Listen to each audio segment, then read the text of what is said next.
Welcome everyone over here. Thanks for joining us this Monday evening, taking the time out from your work. And my name is Ankan Chakrabarti. I am the subject matter expert for the gaming and esports domain at Hero Wired. I'll be the host for the day. So I'll start this webinar by telling you a little bit about Hero Wired. Right? So Hero Wired is a virtual education company, which is a part of the larger Hero group, right? So Hero Wired, we as a part of Wired are on a mission to not only reimagine the way you learn, but also build a better and brighter future for you all. We are also here to equip all of our learners with the knowledge, the skill set, and the expertise that they need to have a thriving career into the domain of gaming and esports. And today we are presenting a topic with Mr. Nikhil over here, which is from sketch to screen, the evolution of character design. So I want to start this webinar by telling a little bit about Nikhil Malankar here as well, who's going to take our webinar today. So Nikhil is the founder and CEO of a game dev company called Gameon Studios. Right? If you have heard about Mumbai Gullies, right, that's making all the news these days, right? So Gameon is basically the publisher for Mumbai Gullies. And there are many more hit titles to the same name. Nikhil is also a YouTuber with 100K plus subscribers, and he's an author of 3 books as well. So I welcome you, Nikhil, to this webinar. Thank you very much, Ankan, for that wonderful introduction. And good evening to each and every one of you guys. So today we are going to talk about a very exciting game called Angry Birds. Okay, and throughout this session, this will be a very interactive session. I will also take small breaks to ask you guys questions related to the subject matter, and in between we'll take small pauses.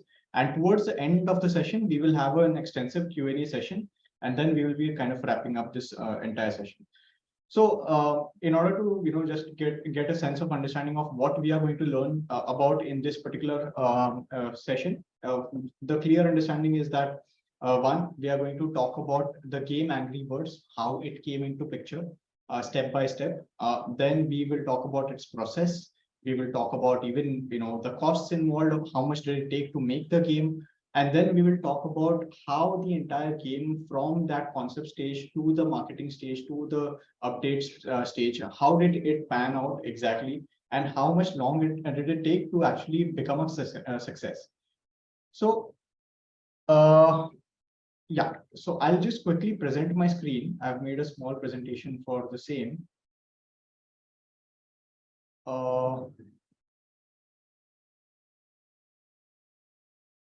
Sorry.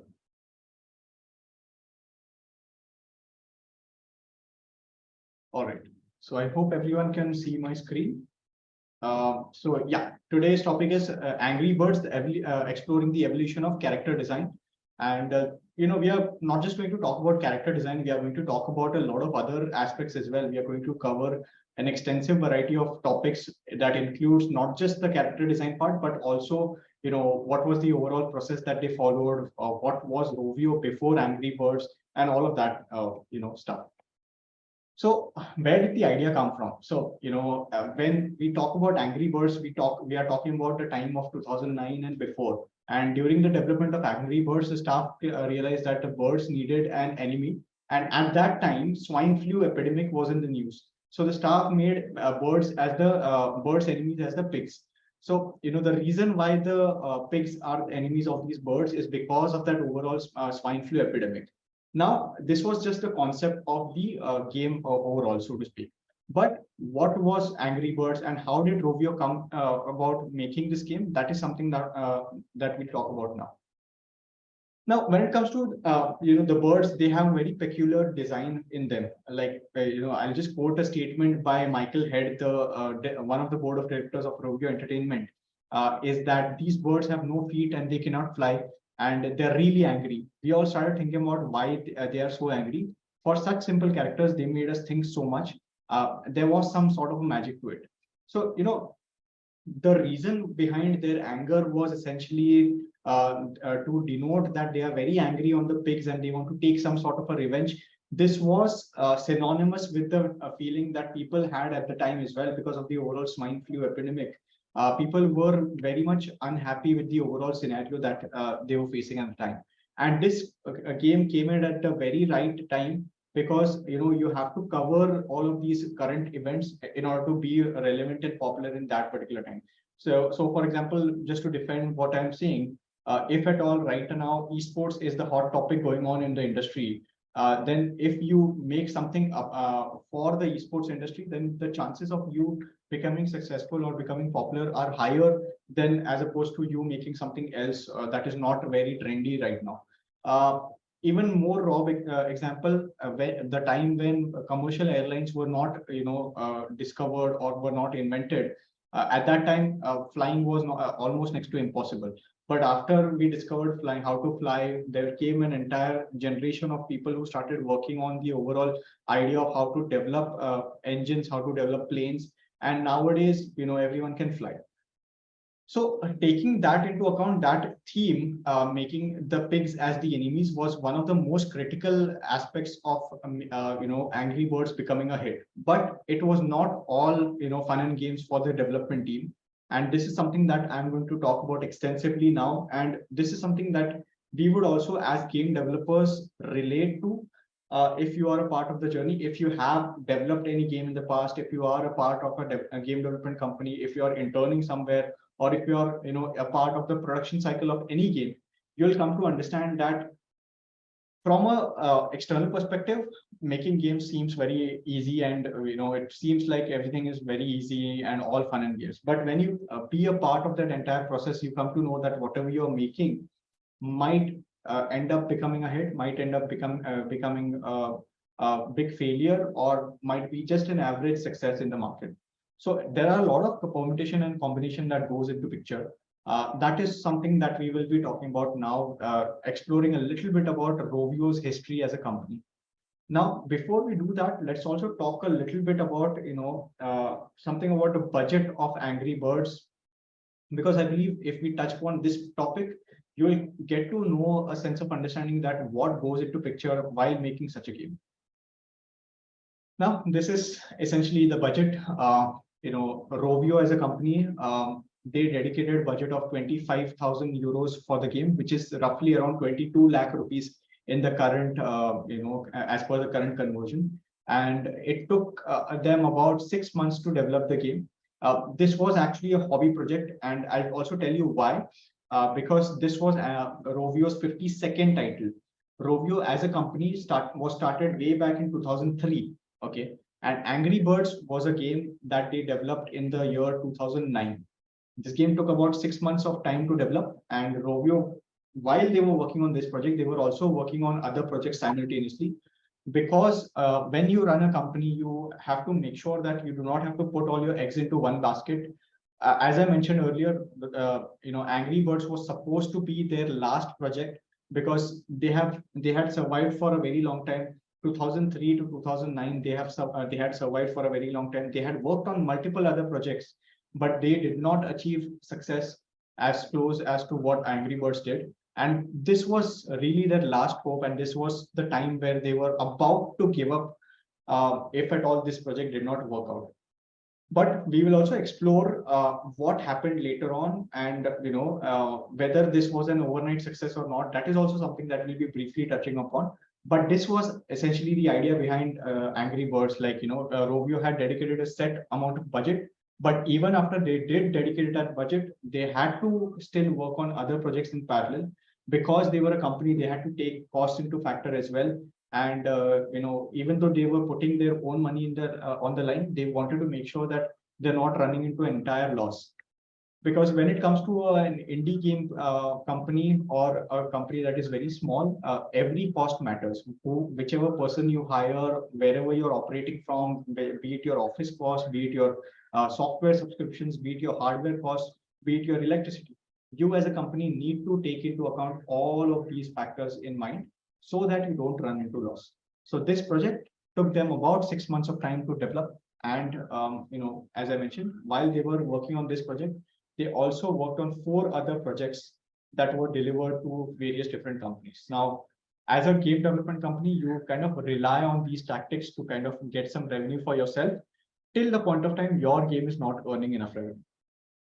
Of course, once you have a successful project in your kitty, once you have a game that is earning, maybe millions and millions of dollars for you, that time it does not really matter. Or on the other side, if you have investors, then it does not really matter how you spend that money as long as you meet your deadlines. But when you are self-funded, when you do not have any external investment coming to you, or you don't have any external cash flows, or you don't have any of your own products, till that point of time, every single thing, every single penny or every single rupee that goes into the development comes out of your pocket. So companies always hedge their risk in such a way that they work on other projects as well. And this is what kind of works in the gaming industry, and majority of the studios follow this principle. Now, having said so, there are also some interesting documentaries that I would love for you all to take a look at. There is this channel, the Foster 55555. On this channel, you will find tons of content around Angry Birds. So at your own leisure, at your own pace, please do check out this channel, and do also check out these 2 videos, the history of Red's designs and the history of Blue's designs. Because as you can see, what these birds were and into their drawing stages, they have eventually evolved from one character to the other, and each of these characters have something unique of their own. So as you can see, the design of Red over here, this was just on paper design on the very left side. Then we saw the first version of Angry Birds coming out with this design, and then eventually they also had flavors of various different characters being incorporated into Red's design, so that overall design took a small change. Then we saw the latest version of Angry Birds, which had Red being converted into a design like this. And then whoever has seen Angry Birds, the movie, they know that Red was converted into a 3D character, and he looked something like this. And now they are moving more towards the cuter side. Of course, Angry Birds as a game has lived its entire shelf life. They have gone beyond whatever wildest imaginations that one could think of. This game has achieved the pinnacles of success that very few other games have enjoyed. And this was actually one of the first early hits in the mobile space. This is a game that we relate with the times of Temple Run, Subway Surfers, and the likes. And this is what revolutionized the entire industry altogether, because it was such a simple game mechanic. You just have to pull the trigger and then adjust your angle, and then that trajectory goes into picture, and then you kind of break the entire wall of pigs or walls that pigs are standing on. So that was a very unique, as simple and easy to use mechanic, which worked into tandem with the character designs. That is the reason why the graphics were also important, and it was very important for the people at Rovio to figure out a very easy and simple color scheme as well, because whatever you are seeing in front of you right now, that has been carefully thought of. Now, Rovio, although they started off in 2003 and it took them 2009, right, almost 6 years of time to reach where Angry Birds was, they did have some deeper understanding of how players would conceive their game. That is why they spent a lot of time in research and development. They spent a lot of time sketching out these characters, and there were tons and tons of sketches. Then those sketches reached a prototyping stage wherein they created a small basic prototype with these game mechanics. And then once they started iterating, that is when they figured out that, okay, these are the color schemes that will work. Then these are the sounds that will work in, proper sync with the game. And then they had a very strong game design. In addition to that, this was a level-based game. So what also worked in their favor was there was a sense of completion from the player side, that the player wanted to complete all the levels. The player kept waiting for the new levels as well. So they kind of had this entire production cycle where they also focused on putting out new content, putting out new kind of birds, putting out new variation of birds, and also the permutation combination of how you can actually switch between birds and complete one particular level. So that was a very, very interesting way of game design that they approached, along with the sense of completion for all the levels. Now, I will also recommend you guys to check out this LinkedIn article, which essentially highlights further more on what kind of story the entire iconic game Angry Birds had. But I just pulled a small paragraph from that particular link, and I'll just put this across over here as well. Just a sec. I will copy this article over here so that you can take a look at this article at your own convenience. There are a lot of interesting details as well back and forth. So we'll be covering some parts of that as well. So as I was talking earlier, this game, it was not an immediate hit.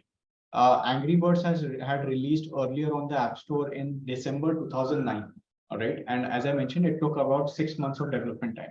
So when it launched in December 2009, the response was okayish. And, it was initially taken up in the markets like US and UK.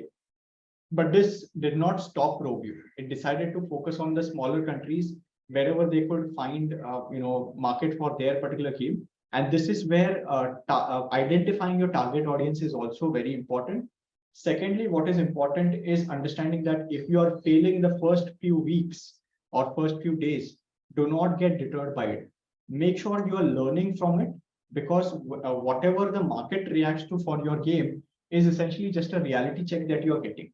And there is no purpose, or there's no reason for you to kind of think that market reality and our situation will never change, because market reality will remain the same. What you have to do as a developer, you have to adapt to the market and identify which is exactly your target audience. So whenever you talk about making a game, it can be any game. Say it can be maybe a first person shooter game, it can be a puzzle game, it can be a racing game. For a racing game, you cannot go ahead have identify a target audience that is very broad, and you can say that millions and millions of people will play our game. I'll give a very simple example. Let's say you're making a game that is a Barbie doll game. Okay, that is a Barbie doll game, and it has all the elements of dress up in it. It has, you can dress up the Barbie doll as you want. You can have her established inside a fancy house, all of those things, right? Now a game like this is suited for a target audience that is female. Second part is the age group for a game like this can be anywhere between a young 9-year-old kid or to maybe some teenage girl in her early teens, right? So that is the target audience for your game. When it comes to a first person shooter game, maybe a target audience can be a 13-year-old boy to maybe a 24-year-old boy, right? Beyond 24 years of age, it is highly unlikely that people will play a first-person shooter game unless they are really into it. So identifying your target audience is a continuous and iterative process, which is why Rovio decided that even if the game is not doing well in its early stages, they will still keep on doing their bit of research, and they will still keep on identifying where is it that they are lacking. As you can see, earlier the game was hit in the native charts of Finland with only a few hundred downloads, right? Now you might imagine that if you want to reach in the top charts worldwide, you have to focus on the entire globe as a market. But Rovio opted for a very different strategy. What they did was they first focused on local markets, made sure that their game was topping in the local charts, and because they did this, they were able to get that sort of network effect, and because of that they were able to identify a larger market which was built on the top of smaller markets. So they decided to in simple words, they decided to be the big fish in a small pond rather than being a small fish in a big pond. What I basically mean is Finland as a market, if you compare with the globe, Finland is a very small market. So either you can focus on one small market, be the best leader or the best product in that particular area, and then people will around your local networks will start noticing you, and then you start focusing on those markets, build your target audience, be the best in that particular market, again get that sizable audience, and then like this, once you have that overall network effect, then eventually you will somewhere top in the charts on the worldwide scale as well. Now, since they did this, since they opted for this strategy, it even started doing well in the neighboring European countries, Finland, was one such example. Then they did well in Sweden, they did well in Denmark, they made their inroads in the Greece and the Czech Republic, and now they had a milestone of 40,000 downloads in place. Soon the bigger market started taking notice. What this means is essentially 40,000 downloads for you as of this moment as a user or as a player might not seem like much. You might feel that 40,000 downloads is nothing. But imagine if you had 40,000 people standing right in front of you. What sort of madness will that be? So having even 10,000 downloads, 40,000 downloads is great if people are playing your game again and again. What you need to do is you don't need to focus on bulk of the downloads. You don't need to focus on getting 1 million downloads and then hardly like 100 or 200 people playing the game.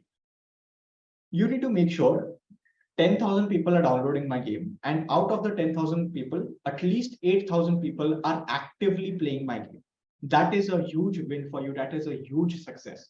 And this is what the developers of Angry Birds, Rovio, understood very well. And this is the reason why the game started performing well. Now, this brings me to my next slide. We talked about the game being launched in December. We talked about local markets. But before we move on to the next slide, I want to take a small pause and ask people over here, do they have any sort of deviating questions from this particular topic or any doubts that are coming to your mind? I can already see one Q&A. So, okay. One anonymous attendee has asked, nowadays kids are creating code very well, but how would they publish their game and earn from it? Keeping in mind, many parents don't support this stuff. Now, this is a very excellent question, anonymous attendee. So there are many ways through which you can actually, publish your game and earn from it. The safest way for you to publish your game and earn from it is by working with someone known as a publisher.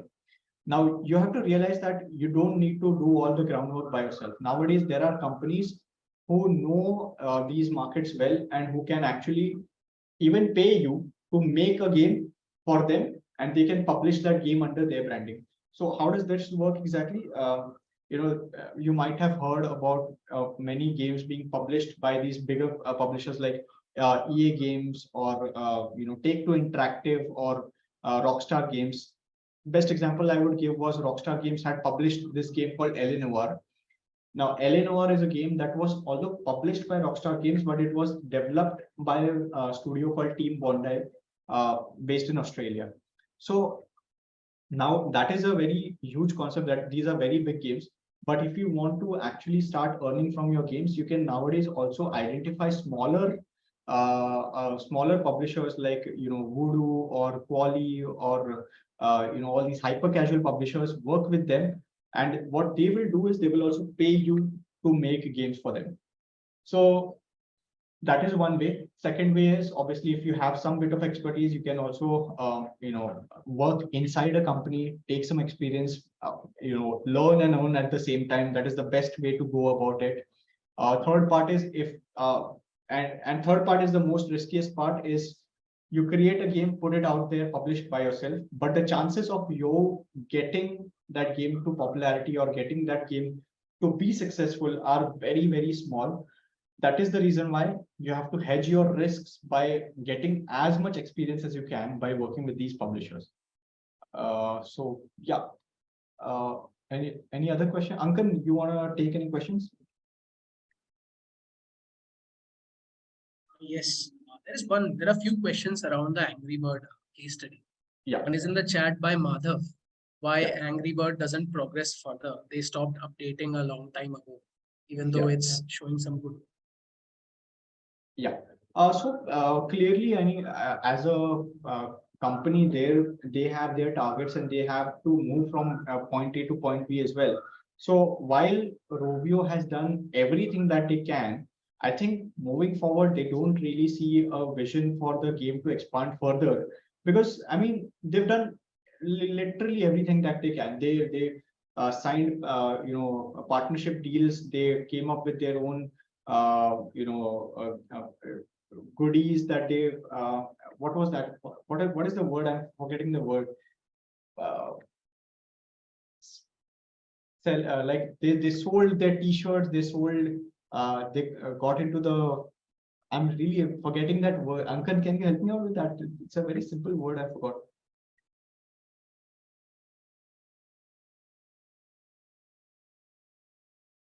We have some answers from the chat. Merchandise. Merchandise. Wow. See, like such a simple word. I don't know why I forgot that. So they got into the merchandising model. They signed movie deals. They even got Star Wars as a partnership with them. So I think there comes a point of time where you max out your creativity, and beyond that, you cannot really do much, right? So that is the reason why I think they've hit a standstill, and that becomes a part and parcel of almost every game. Even the birds are no longer angrier. There is no reason for you to actually continue on the path of enjoying that game. And I'm sure Rovio has some newer ideas that they would love to experiment in the market. I believe they've hit their peak potential, and I think there will be some interesting developments from their side as well coming in the near future. So yeah, Pankaj. I think we can now go ahead with the session and we'll take more questions as well. Yeah. So now this was brief detour from what we were doing earlier. As I talked about, focusing on smaller markets. How much now you might wonder how much time did it actually take for the game to become popular, which is what we will be exploring in the slide after. So on 11th of February, Apple featured Angry Birds on the UK App Store as the game of the week. And that is when Angry Birds finally exploded. And then over the period of next 3 days, it went from the 600th position to the first position on the UK store. By April, the game was #1 on the US App Store too. Now, this is a story of hard work, persistence, and tons of luck. Angry Birds was Rovio's 52nd title to enjoy this success. Every game development company goes through this entire journey of multiple frustrations, multiple failures. What matters is that one game that will set you apart. And the funny thing is that you as a game developer never know what that one game is going to be. So a key takeaway from Angry Birds, the success story, is to never give up. Second part is to keep trying, even though you are facing some initial failure. That is fine. That is bound to happen. Third part is making sure that you're hedging your risks and balancing out your studio. If you are running a company, balancing out your studio to be taking on all the challenges that come your way, be it in the form of cash flows, be it in the form of ideas, be it in the form of market research. You have to be on par with the trends as well. You need to make sure what you are making is going to work in the market. And if it is not working in one market, try experimenting in the other. As we saw earlier, Angry Birds, they tried a little bit of experimentation in the UK and US market, didn't work out for them. They've shifted their focus from UK and US to Finland, Sweden, and all these smaller European regions. And that is what helped them again catapult to their primary target audience, which is the UK and US. We're all aware that if a game becomes a hit in US or UK, then it becomes a global hit. Specifically in the US, if your game makes it big in the United States, then you enjoy an immense amount of popularity that you possibly cannot achieve in other markets. Of course, now India is catching up to that stage, but US is still the preferred market because what the amount of money that you can earn from the US App Store is 10 times incredibly higher than what you can achieve through the Indian or the South Asian regions. For India as a market, one clear advantage is bulk for sure. You get tons of volumes of downloads from the Indian subcontinent. When it comes to US, you get that overall quality of revenue that you're expecting from your game. But having said so, if a market is not working out for you, do not spend more time identifying how you can make it work in that region. Just quickly shift your focus, navigate ways, and figure out what can be worked out best for your game. It is okay to fail. This is what I keep on telling everyone. You might be facing failures now. You might be facing failure in your first 10 games, or like Rovio, you might be facing failure in your first 51 games.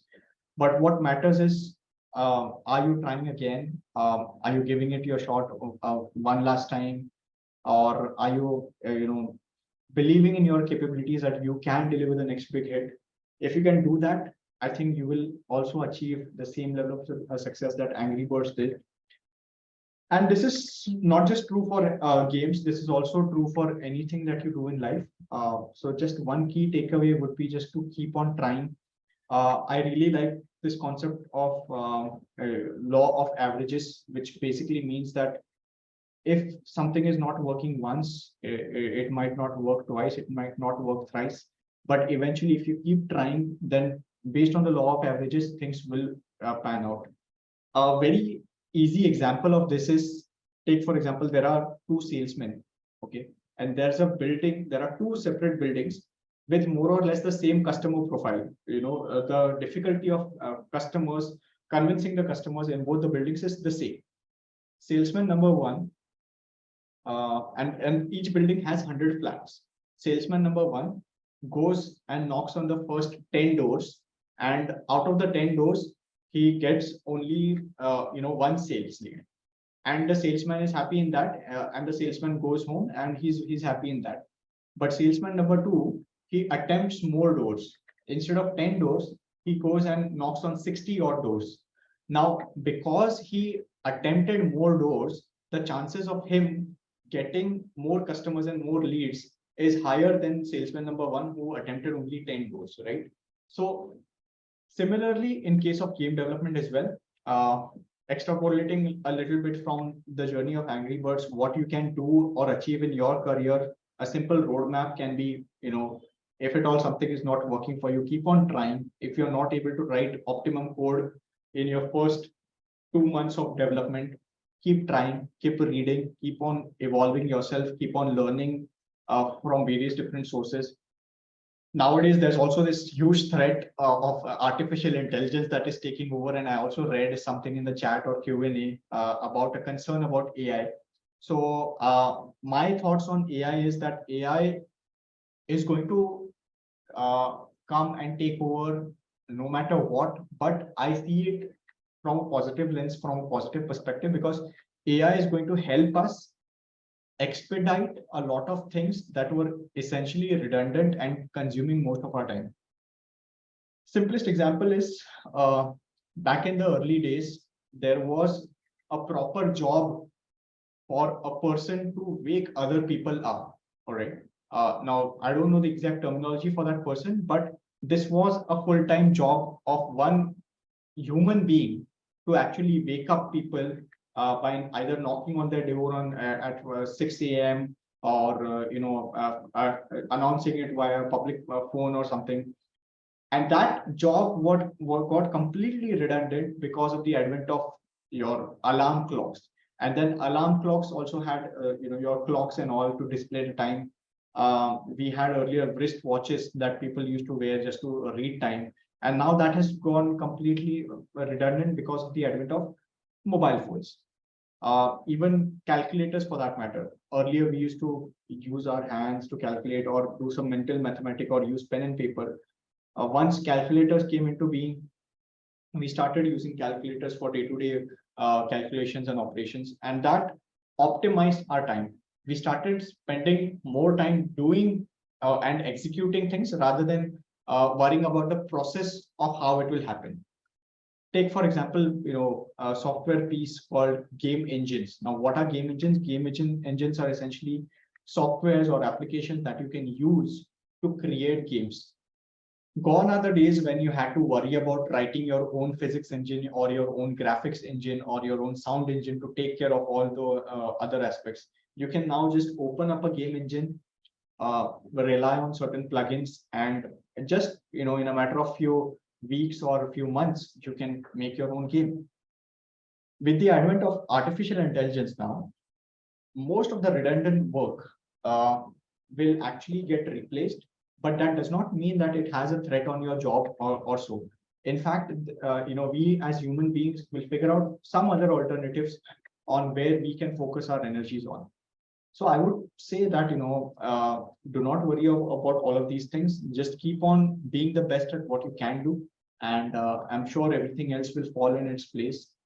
Angry Birds is just one small example of the many, many, many, examples of hardships, failures, successes that are there in the gaming industry. I would say gaming industry is a huge mountain of stories. The more you dig deep into these stories, the more you will learn. And one thing also that I would recommend to each and every one of you guys is that once you do achieve some level of success, just to make sure that you share all these stories and these numbers transparently with people, because this is what helps create a case study. Now we can refer all these stories and about Angry Bird success and all, because they were transparent enough about their processes, and we got to learn so much from them.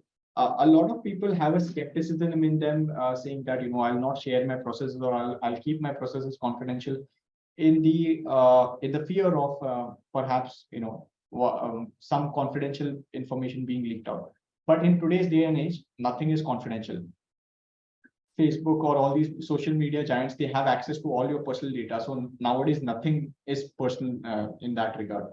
So when it comes to professional life, this is something that I would highly encourage you all to do, is keep on sharing whatever you're learning. And once you do that, I'm pretty sure, you will be able to get respect of the community members. And that is what matters at the end of the day. Like, building with the community, for the community, and helping out a fellow in need. Because I firmly believe that the Indian market is about to explode. The next Angry Birds, or the next PUBG, BGMI, Counter Strike, Grand Theft Auto, Need for Speed will definitely be coming out of India. And we've seen the likes of that happening already. We've seen some very popular games coming out of India. I always take this very popular name called Raji, that has done phenomenally well, not just in India, but also worldwide.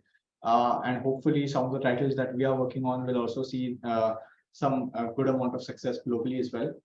With that in mind, I would, kind of end this session that I have for the day. This was a brief story about Angry Birds. I will be opening up the chat for questions now, and guys, feel free to ask any question related to game development. I enjoy talking about game development as much as this is essentially everything I know and the only thing I know. So happy to answer any questions that you guys might have. Over to you, guys. We have an interesting question in the Q&A, Nikhil. Yeah. The concept of Angry Birds can leverage through the retention of players by providing more levels and achievements. How can a project, if you can see this question, yeah, how can a project that is one-time play retain an audience? Yeah, so Kunal, what they did is beyond Angry Birds, they started putting out more levels. Second part is they also started putting out sequels. This is a very, very interesting and technical question that you asked, and I'm happy that you asked this. I would say, if at all, and this is also depending on the usage of a particular device at your home, right? Now, in a typical household, there are your parents, and then probably yourself and your sibling.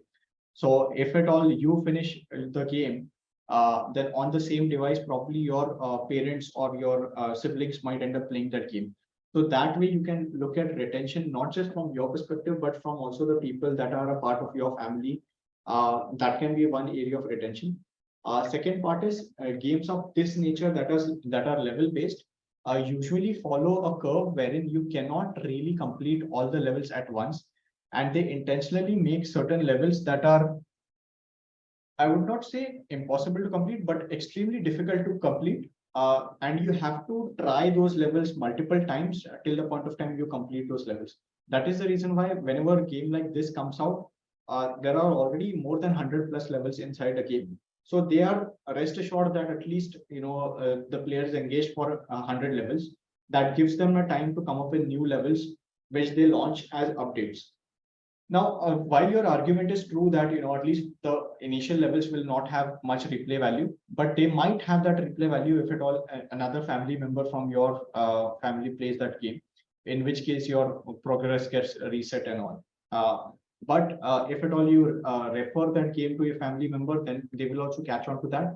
And if you are at say level number 46 and your sibling has just started the game, they might want to catch up with you.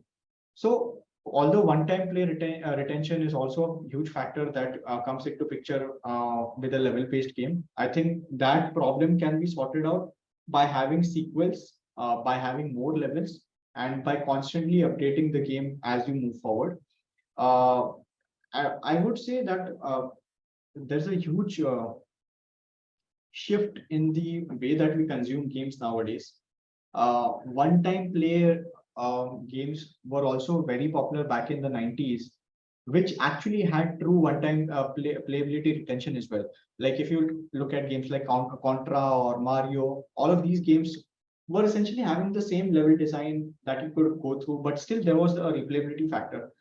Nowadays, games have shifted and evolved their entire development pipeline, and they focus more on how to establish a curve. So, say for example, a game is easy to play, then they spike the difficulty. They make sure that you are on that difficulty for a considerable amount of time. Then they drop that difficulty curve. They then make you progress the next few levels easily. So that is the curve that people are development community is observing nowadays. So I think very broad topic that we can actually spend some more time on, but this is a short answer to a very longer discussion that we can have actually.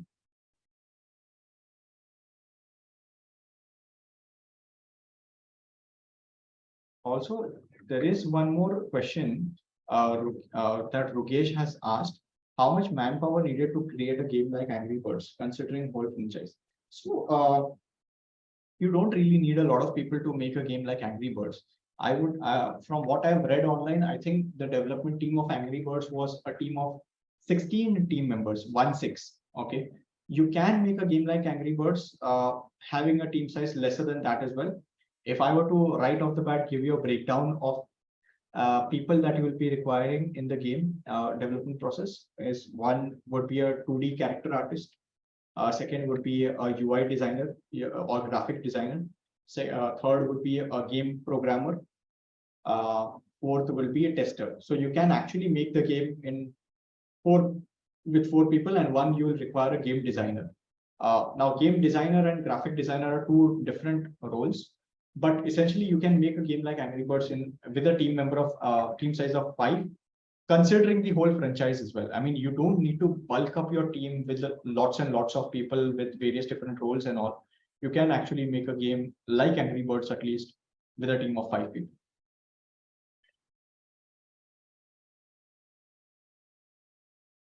There's one more question over here. Yeah. How does the collaboration happens between game and movie shows like Angry Birds Space with Star Wars? How does both the party get benefit out of this collaboration? Okay, so very interesting question. So when Star Wars came and when Angry Birds came, it can either be a value add for it has to be a value add for both the parties. So for example, what does Angry Birds have to gain from Star Wars franchise? What Angry Birds came up with was a strategy wherein they wanted to attach their names with various different bigger names so that they could popularize their own brand. This is a very clear and simple strategy that most of the marketing folks apply, is that you need to just get attached yourself with a bigger name so that you can increase your value. I'll give you a very simple and interactive answer right now. And I would encourage the chat to also participate. Say, for example, today, I find out a piece of wood, okay, a piece of wood, a simple piece of wood. And I tell you that, and you're a prospective buyer, you are interested in buying that wood for me. But this is a very, very simple piece of wood. So just put a random number on, how much will you spend to buy that piece of wood? It's almost as good as waste. Okay, it's a waste piece of wood, but for some weird reason you want that piece of wood to buy from. So chat, can you participate and tell me how much will you be willing to pay for that useless piece of wood?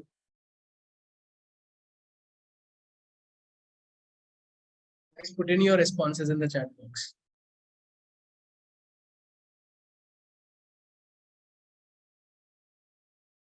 1 rupee. Okay. 100 rupees. Okay. Some are saying nothing. Depends on manufacturer.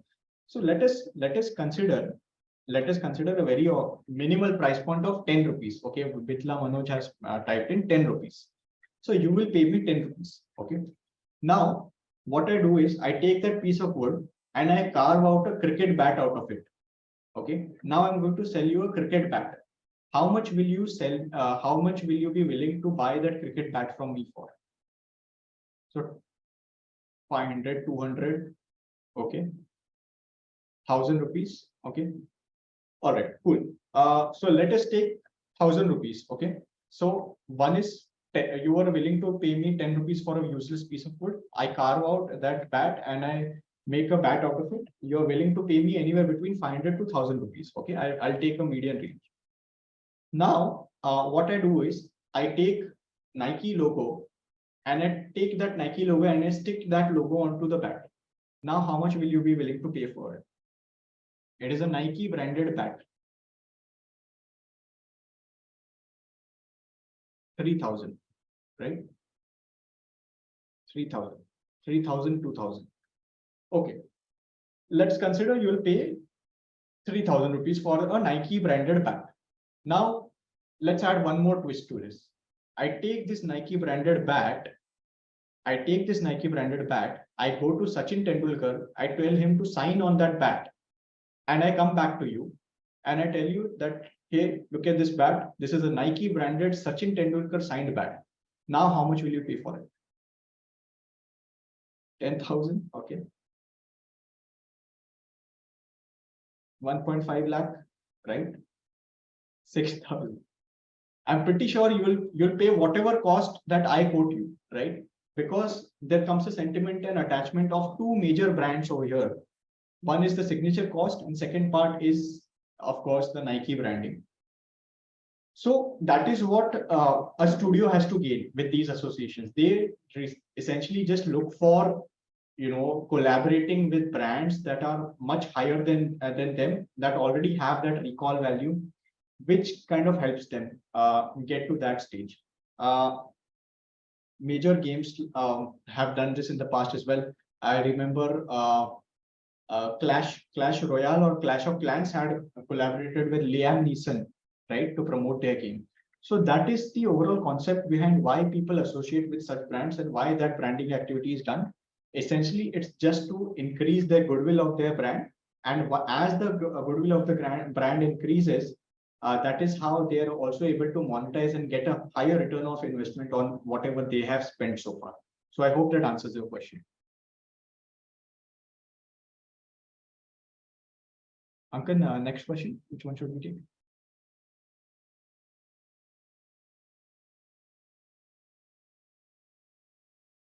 There is this one question around publishers and budget source. How do I get in investments? I think a lot of young learners can benefit from that answer. Yeah. Can you highlight which question exactly? This is by Chitranjan Pramanik. Okay, for an indie developer, what all can be the budget sources? Is the investor option? Okay, so for indie developer, there can be a couple of budget sources. One is your own sweat, blood, and tears.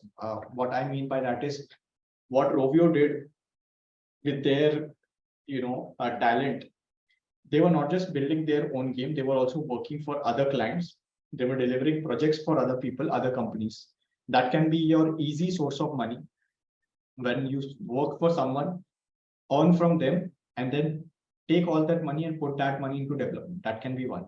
Second part can be you can actually opt for loans. You can opt for bank loans. If you have a clear idea that this is going to take you 6 months of development time, it is going to cost you so and so money, and after you have spent that money, then you know that this is the amount of money that you'll make from that game. Then you can also opt for a bank loan. However, that is a very risky option. because you are bound to pay back that money to the bank, right? So loans can certainly be an option from bank, or you could also take a friendly loan, which we also call as a friends and family round of investment. You can raise some money from people that you know alongside you. These can be either your mom, dad, these can be your friends, these can be your relatives. Whatever amount of money you can pool in, you can pool that, put it into development, and you can tell these people that, I'll return your money in X amount of time. The last option is investors. Uh, Not the last option, actually. The second last option is investors. You can pitch your game idea. You can tell them that, this is what it's going to cost me to make this game. And would you be putting that money? And for that, I'll give you stakes in my company. And the last and perhaps the most effective option of all of these is you can work with a publisher. Now, what is a publisher? A publisher is basically an investor who understands your business in and out. They know if your game is going to be a successful game or not, and they are willing to take a risk on your game to ensure if it is going to be successful. If it is not going to be successful, if that game does not work out, it is the publisher's loss altogether. But they are willing to take that bet on you. So how does a publisher relation work essentially? What they do is they understand your game first. You have to prepare a pitch. You have to prepare a working version of your game. You have to pitch it to the publisher. You have to tell them that, hey, this is the game. This is what I've built so far. If they like your game, you can then ask them for a development budget. You can say them, you can tell them that, this is my game. I put in 2 months of time to develop this prototype. It is going to take me yet another 6 months to develop the full version of this game. So they will evaluate you, they will evaluate your company, they will evaluate your resources. And if you're lucky, they will also give you the money that you need to build the game like this. So these can be all the budget sources that you can look at while developing a game. I hope that answers your question. Well answered that one, Nikhil. Yeah. I have one more question from Kunal Negi here. Yeah. If we consider the time between a project's beta and release, how as developers can we lay a plan out the marketing such that we during release we reach the target audience? I want to know how is this process of testing the waters is generally done. Yeah, so that's a very nice question, Kunal. So what you do is first and foremost, you need to identify your target audience, right? So you need to write down what is your target audience is exactly, and you need to write down what is the geography that you're targeting. One very common strategy that developers do nowadays is they put out small videos of their game onto the market. They see what is the customer feedback from the market, and then they even test out a build with a small group of people. These can, but one rule of thumb is that you need to make sure that the people that you're testing your game with are not your immediate friends and family. These should and must be people that you do not know at all. Try and convince them to play your game, because if you cannot do that, if you cannot gather a group of 10 or 15 people that you don't know to play your game, then how will you get tens and thousands and millions of downloads for your game? That's one. Second part is about the beta and release, right? Time between a project's beta and release. So this is a very tricky situation because 90% of the work actually gets done in 10% of the time, but the remaining 10% takes 90% of your time. What I mean by this is your game will be ready, everything will be in its place, but the last bit of it, which is your bug testing, which is your market feedback, which is testing out what you've built is even good for the market or not, that is what takes the longest amount of time. So start out by testing the game from a very early point of time, which is probably even from the prototype stage. What I really like about smaller games is that they have figured out this formula very well.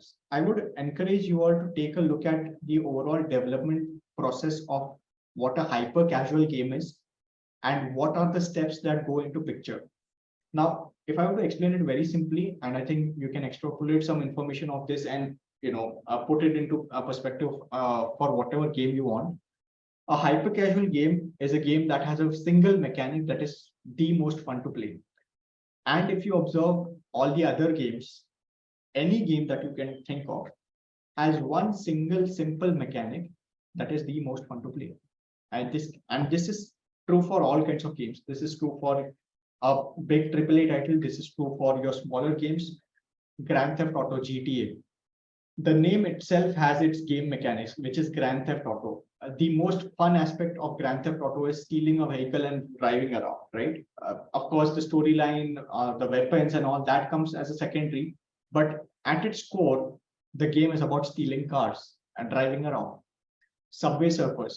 The single base mechanic is swiping left and swiping right by having your character run on the railway tracks, right? That is a one single game mechanic. Now, what hyper casual games do very well is that they take that single mechanic, they create videos, they show these videos in their most rawest form to an audience. They see how many people of that audience are converting to their game. And if they are an X number of audience is converting and there's an Y number of cost attached to that particular game, only then they move forward with the entire development process. Otherwise, they kill the project. So this is something that is very exciting from a perspective of a hyper casual game. But if these principles are applied to bigger games as well, then I think you can get a very solid market feedback, one. And second part is you will not waste a lot of time in development process doing things that probably might even not make sense. So this is where a lot of people make mistakes, is that they keep on making features upon features, but they never test those features and they never find out that whatever they are thinking, will it actually be accepted in the market?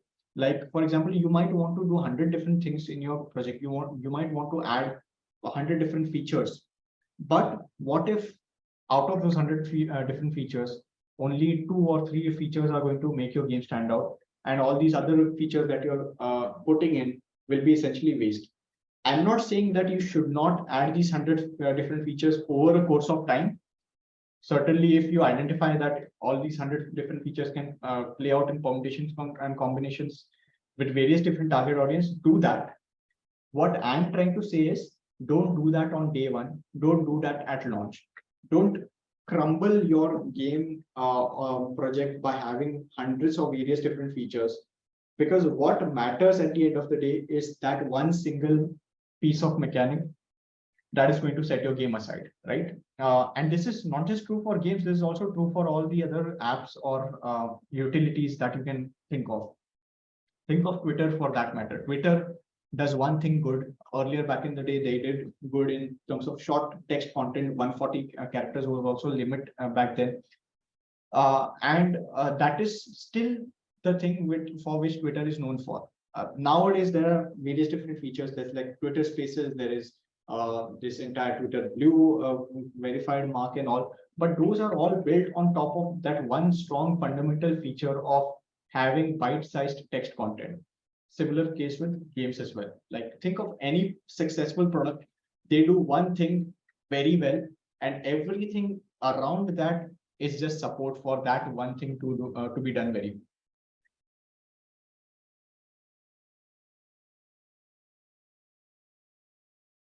And I do see a lot of questions towards starting their career into gaming. I think I would like to take those questions. Absolutely. How could a fresher start his journey into game development?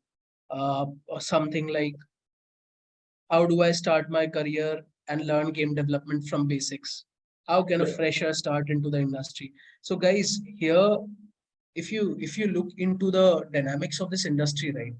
If you have the relevant skill set with you, right? If you can build something, if you are creative at the core, if you can design and build, if you can build, come up with ideas that are absolutely unique towards a particular game, right? Definitely you have the raw materials into it and you build on top of that, right? So if you look at various hyper casual, real time strategy, role playing games, a lot of ideas are coming from the real life scenarios, right?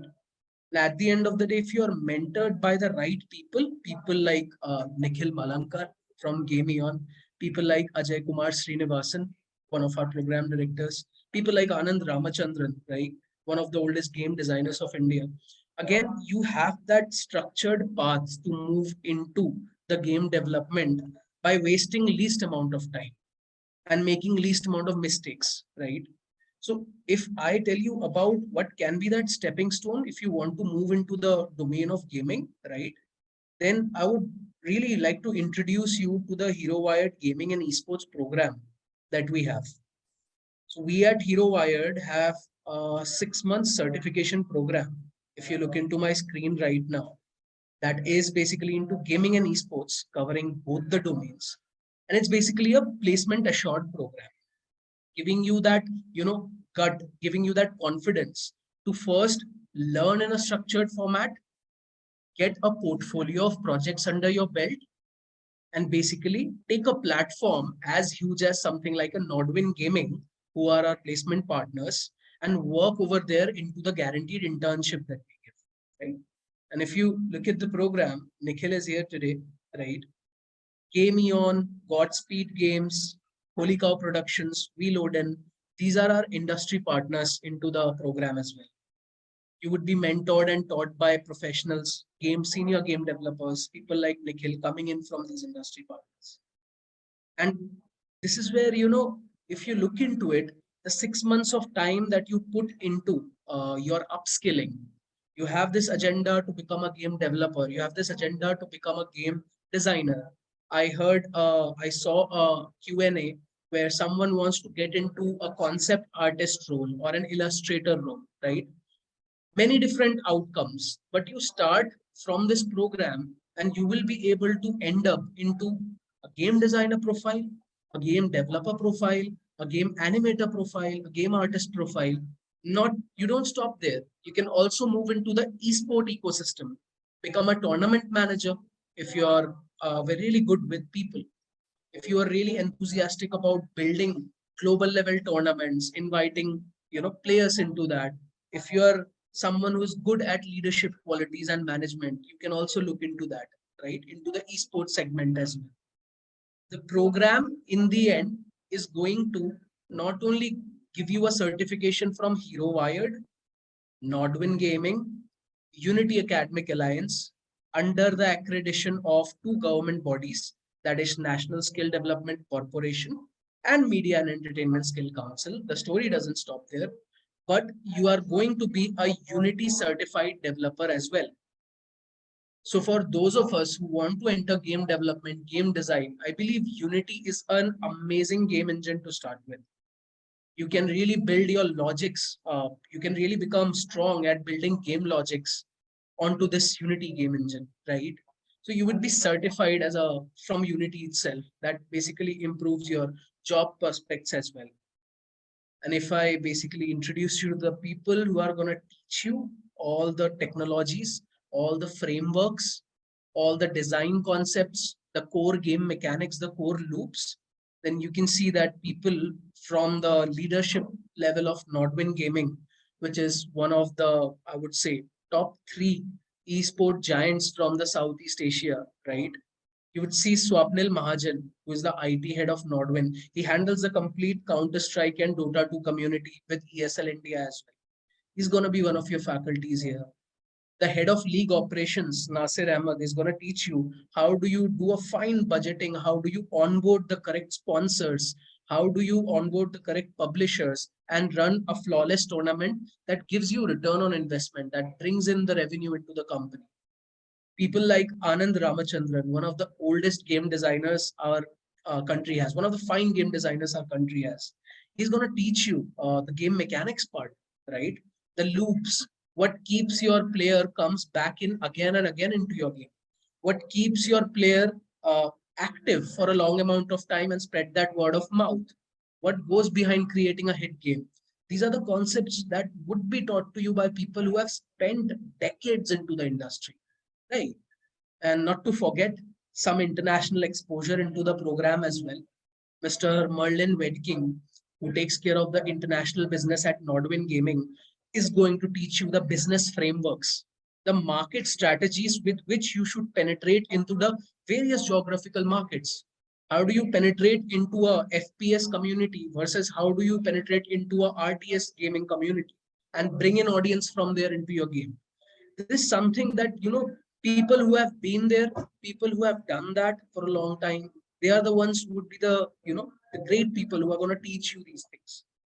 And at the end, when you have completed the whole program, at that point of time, we align the placement opportunities for you. So obviously you would be falling into one of these brackets, right?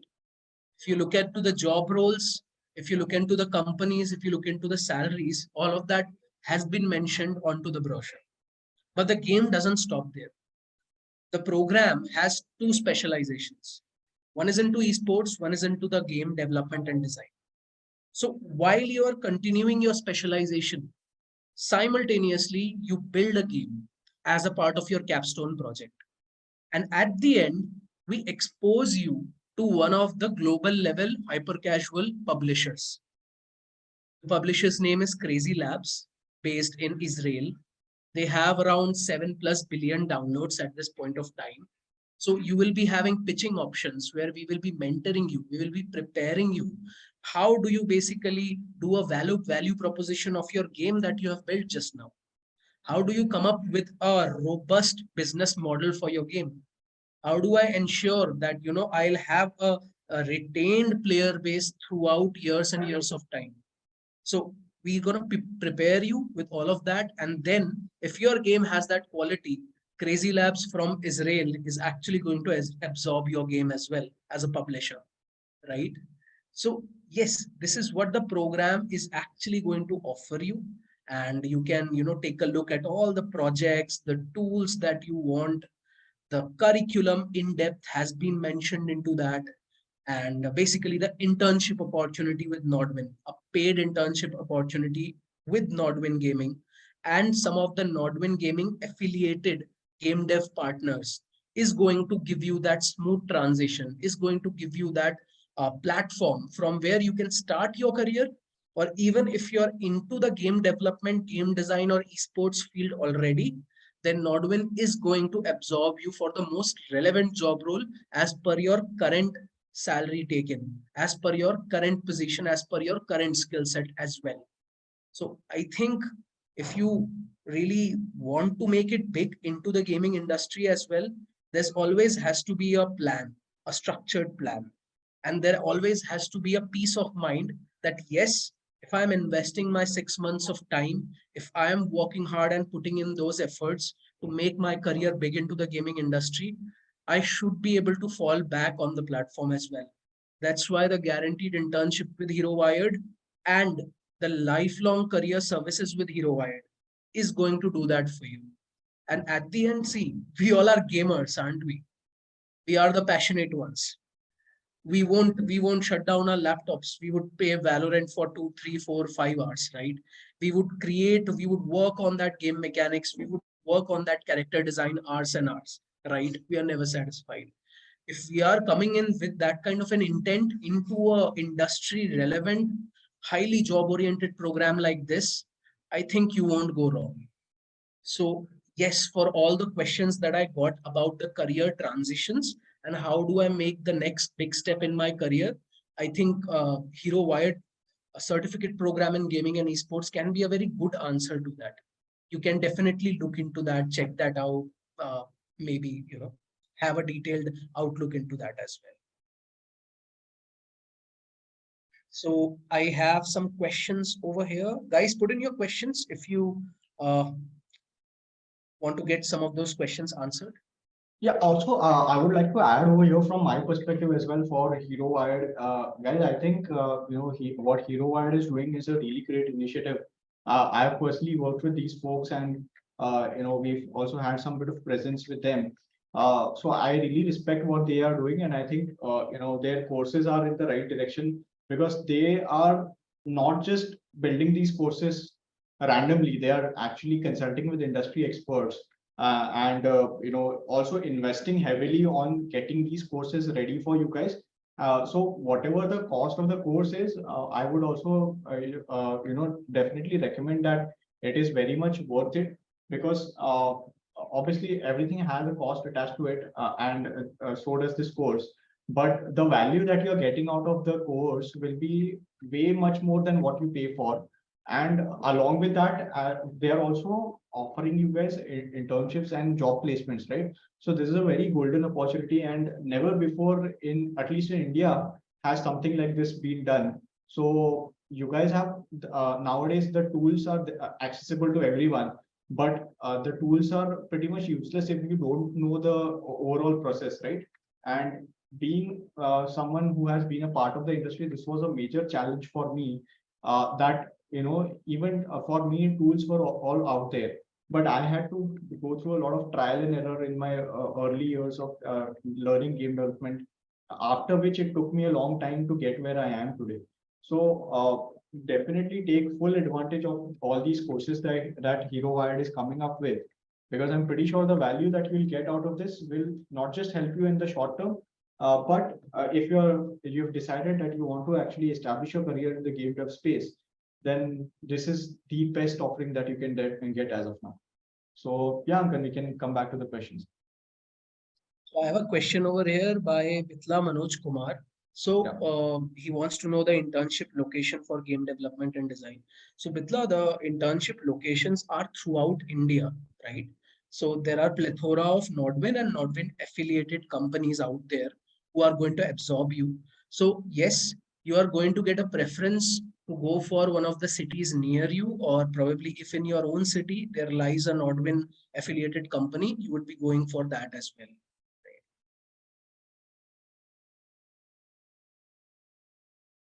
Which is the best for me to start from a basic gaming development program? To choose, please say, Bharat Kumar. Bharat, I feel that you can, if you're starting out, definitely you can go for the Unity game engine. And along with that, the programming language would be your C Sharp, right? C Sharp would be a bit easier to learn and understand the logics initially. Once your logics have become rock solid, then you can probably build on more complex games. You can even make a transition from 2D to 3D into Unity as well. But again, completely your choice. Once you have mastered Nodwin and your C Sharp programming, you can move into Unreal as well at that point of time. Amay Mehta, yes, you would be getting the recordings. So people who want to know more about the program or who want to get the recordings, I may ask my team to basically get in touch with you and help you out with the details of the program as well.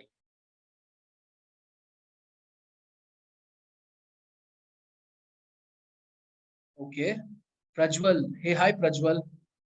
So Prajwal has enrolled into the Heroite Gaming and Esports program. Great to have you on board, Prajwal. I just have one question. I'm a working professional and want to transition my career into gaming.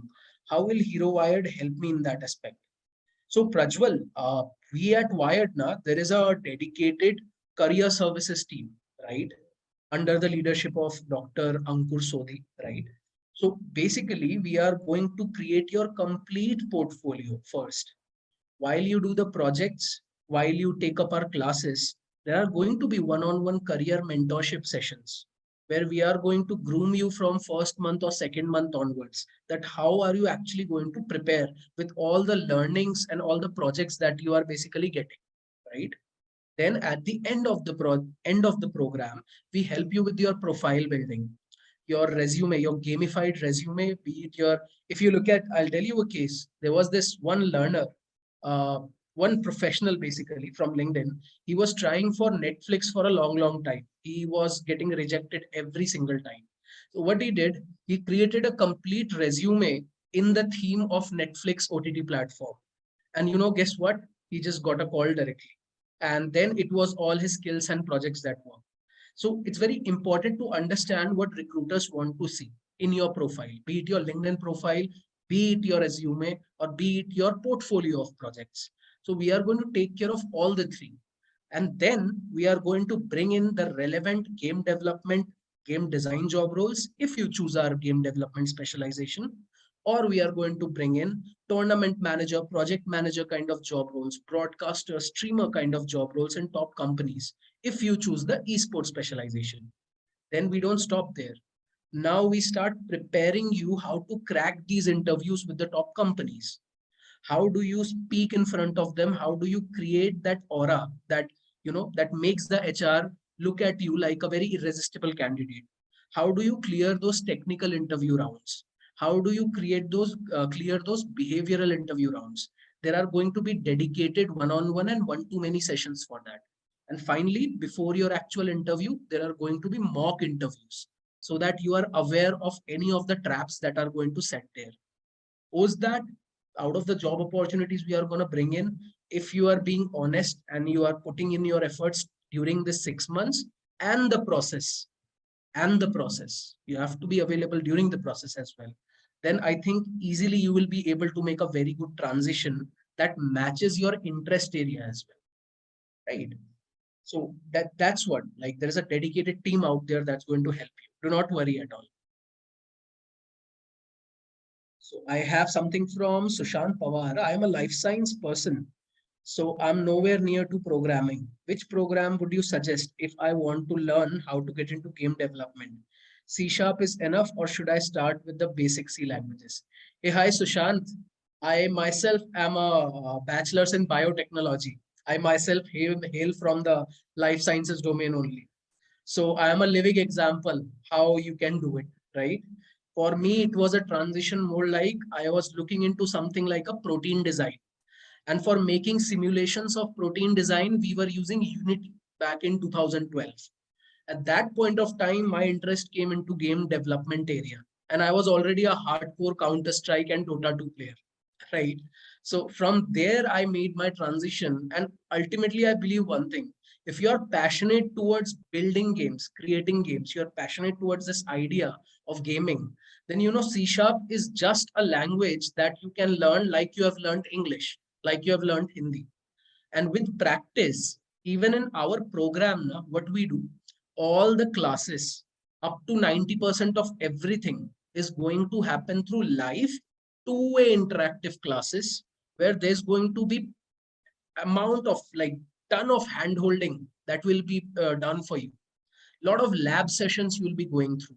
Lot of assignments will be given to you, and we will be monitoring whether Sushant is just sitting in the class and consuming content, or he is actually able to grasp the things. So that is where, people who want to transition from a non-tech, non-gaming background, they need a structured learning path. They need some professional help. So if you're passionate, I think definitely, there is, I won't say no that you won't be able to learn any language. C Sharp, Unity, your Adobe, your graphic designing concepts, your game development concepts are just a step away. All you have to do is put in the efforts and keep the fire burning. You should have that zeal to do it. Else, like, I'm the living example sitting in front of you, coming from life sciences background now into game development and design. So Amay Mehta asks, do you have 3D gaming animation courses too for freshers? So Amay, we are covering the animation piece into our gaming specialization as well. We are covering Blender and Maya there, right? So you can look up to that as well. So guys, any questions for Nikhil or any questions for me about the program, about today's subject matter, about the industry?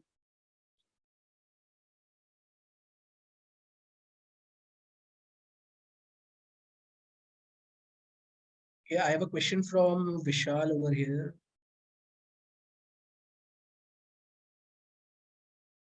Vishal, you'll get it in the LMS, no problem. Sai Gopal, internship in Hyderabad. Yes, chances are good, Sai Gopal. Yes.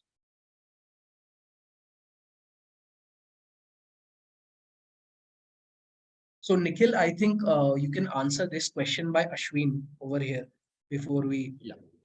Yeah. Yeah, Ashwin. So, I mean, the revenue share between developers and the publisher depends on their internal negotiations actually. And it differs from various publishers to publishers. I mean, there's no set number that goes in the market. Typically, things start at 50-50. usually in most cases. But it might also happen that publishers at times might ask for a higher revenue share, depending on what they are bringing to the table. And it might also be the case that, say, for example, if you've done your groundwork and you already have a community, then you can also negotiate for a higher revenue per share percentage for yourself. In terms of platforms, platforms have some set revenue share percentages. So, say for example, a Steam has a 30% rev share. Google Play has 15% rev share till you earn $1 million, and then they have a 30% rev share. So it depends on platform to platform, and then it also depends from publisher to publisher on what your negotiations are.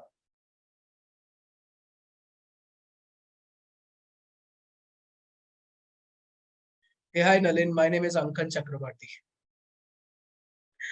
Yeah. What about internship in Pune city? Sushant, it's a good possibility, I would say. Uh, Nazara Technologies is functioning into Mumbai right now, right? They have their affiliated partners in Pune as well. And Nazara is the parent body. I think Nodwin is one of Nazara's. So yeah.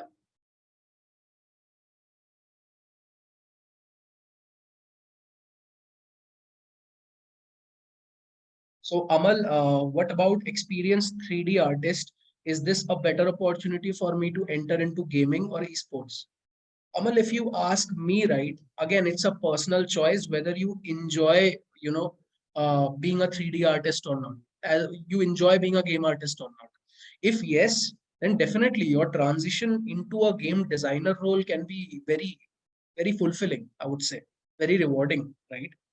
So as a game designer, you would be able to bring in your transferable skill sets from your game art, from your 3D artist role. You have a lot of transferable skill set that you can bring onto the table. And as a game designer, you will be able to, bring in your ideas. You will be able to work around with different stakeholders, working into your game programming team, working into your sound design team, working into your game art and game animation team. And yes, that's what we want, right? A lot of more limelight, a lot of learning curve, and that that's what you would be naturally transitioning into from an artist role into a game designer. That is more suitable.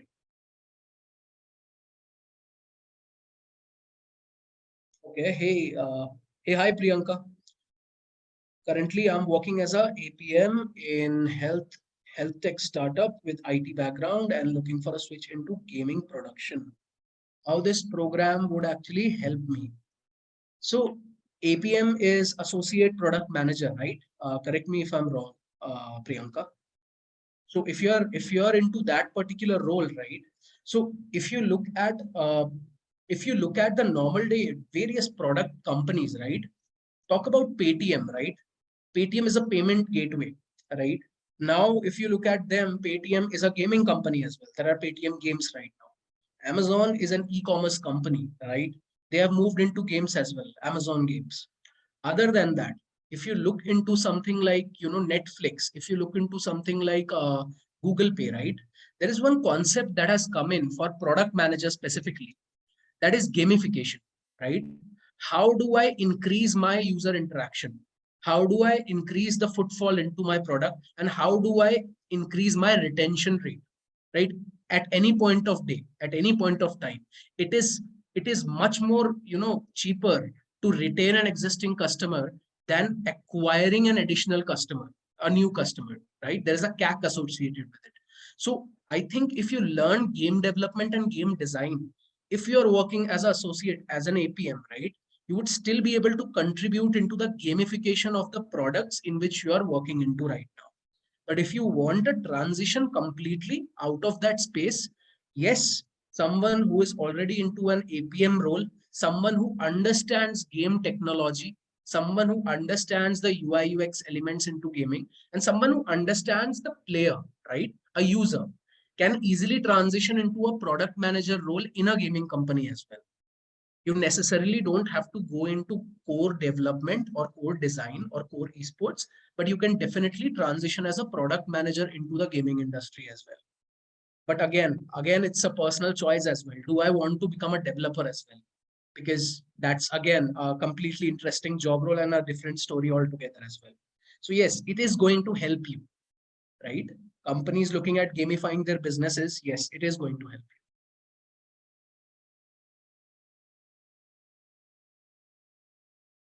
Anonymous attendee, okay.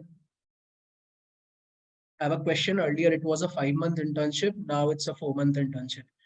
Yes, the internships go as per the requirement from Nordwin Gaming and its affiliated partners.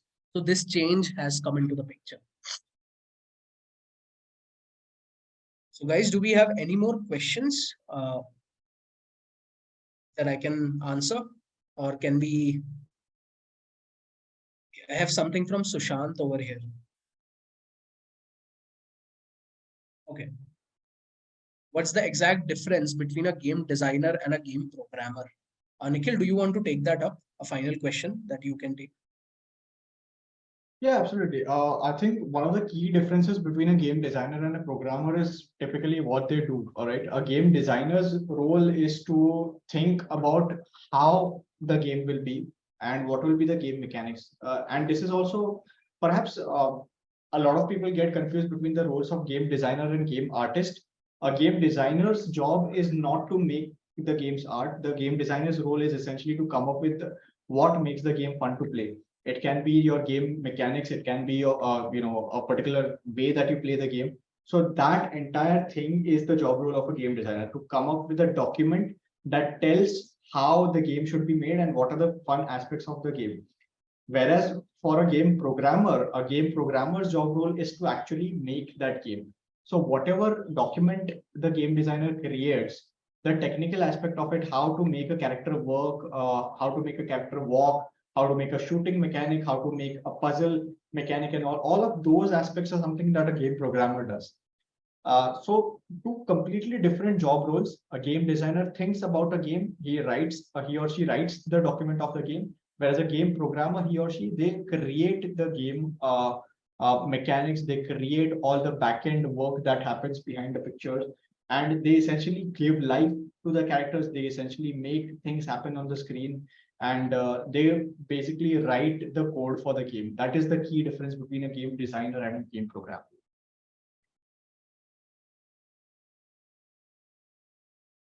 Perfectly answered, Nikhil. So I think we can wrap up today's session. And thank you for your time, Nikhil, over here.